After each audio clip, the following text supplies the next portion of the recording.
قارون حضرت موسیٰ علیہ السلام کے چچا کا لڑکا تھا۔ یہ بہت خوش آواز تھا، تورات بڑی خوش الحالی سے پڑھتا تھا، اس لیے اسے لوگ منور کہتے تھے۔ یہ چونکہ بہت مالدار تھا اس لیے اللہ کو بھول بیٹھا تھا۔ قوم عام طور پر جس لباس کا دستور تھا اس نے اس سے بالشت بھر نیچا بنوایا تھا، جس سے اس کا غرور و تکبر اور اس کی دولت ظاہر ہو۔ اس کے پاس اس قدر مال تھا کہ اس کے خزانے کی کنجیاں اٹھانے پر کبھی مردوں کی ایک جماعت مقرر تھی۔ اس کے بہت سے خزانے تھے، ہر خزانے کی کنجی الگ تھی جو بالشت بھر کی تھی۔ قوم کے بزرگوں نے قارون کو نصیحت کی کہ اتنا اکڑا مت، تو قارون نے جواب دیا کہ میں ایک عقل مند زیرک دانا شخص ہوں اور اس سے اللہ بھی جانتا ہے، اس لیے اس نے مجھے دولت دی ہے۔ قارون نے بظاہر دین قبول کر لیا تھا، نماز پڑھتا تھا، تورات پڑھتا تھا، لیکن ریاکار اور کمزور عقیدے کا انسان تھا، مکمل ایمان نہیں رکھتا تھا، چاہتا تھا کہ لوگ اس سے خوش فہمی رکھیں تاکہ انہیں فریب دے سکے۔ قارون فصلوں کو پیشگی سستا خرید لیتا اور بعد میں انہیں مہنگے داموں فروخت کرتا تھا، معاملات میں کم تولتا، دھوکہ اور بے انصافی کرتا، سود کھاتا اور جتنا ہو سکتا تھا لوگوں پر ظلم کیا کرتا۔ اسی قسم کے کاموں سے اس نے بہت زیادہ دولت اکٹھی کر لی تھی اور اسے ہر چیز سے زیادہ عزیز رکھتا تھا۔ قارون خدا پرست نہ تھا بلکہ دولت پرست انسان تھا۔ اپنی دولت عیش و عشرت میں خرچ کرتا تھا، بہت عمدہ محل بنایا اور ان کے در و دیوار کو سونے اور مختلف قسم کے جواہرات سے مزین کیا، حتیٰ کہ اپنے گھوڑے اور اونٹوں کو سونے اور جواہرات سے مزین کیا۔ قارون کے پاس سینکڑوں غلام اور کنیزیں تھیں اور ان کے ساتھ برا سلوک کرتا، انہیں مجبور کرتا کہ اس کے سامنے زمین پر گر پڑیں اور اس کے پاؤں کو بوسہ دیں اور اس کو سجدہ کریں۔ بعض عقلمند محمد اسے نصیحت کرتے اور کہتے کہ اے قارون، یہ تمام باغ اور ثروت کس لیے؟ یہ سب دولت اور مال کس لیے ذخیرہ کر رکھا ہے؟ کیوں لوگوں پر اتنے ظلم اٹھائے ہوئے ہو؟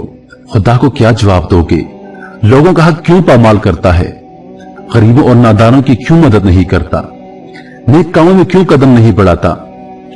قارون غرور تکبر میں جواب دیتا کہ کسی کو ان باتوں کا حق نہیں پہنچتا، میں اپنی دولت خرچ کرتا ہوں۔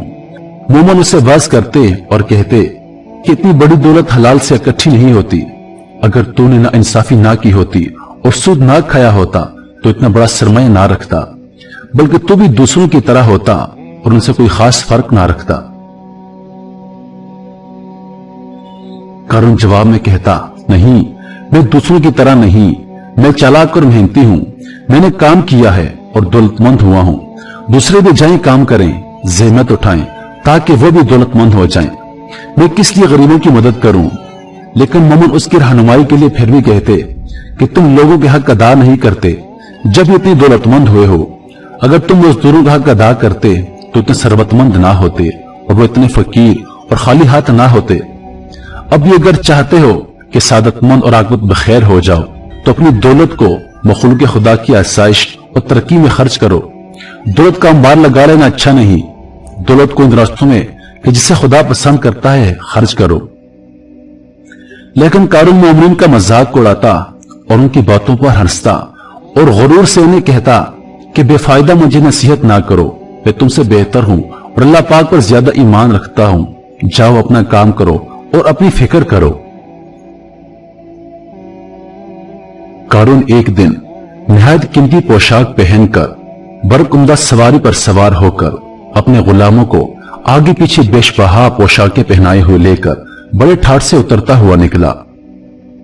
اس کا یہ ٹھاٹ، یہ زینت اور تجمل دیکھ کر دنیا داروں کے منہ میں پانی بھر آیا اور کہنے لگے، کاش ہمارے پاس بھی اتنا مال ہوتا، یہ تو بڑا خوش نصیب ہے اور بڑی قسمت والا ہے۔ قارون اسی ناز و انداز سے نکلا، وہ سفید قیمتی خچر پر بیش بہا پوشاک پہنے تھا۔ تب ادھر حضرت موسیٰ علیہ السلام خطبہ پڑھ رہے تھے، بنی اسرائیل کا مجمع لگا ہوا تھا، سب کی نگاہیں اس کی دھوم دھام پر لگ گئی۔ حضرت موسیٰ علیہ السلام کو اس کا یہ انداز پسند نہ آیا اور حضرت موسیٰ علیہ السلام نے اس سے پوچھا، اس طرح کیسے نکلے ہو؟ اس نے کہا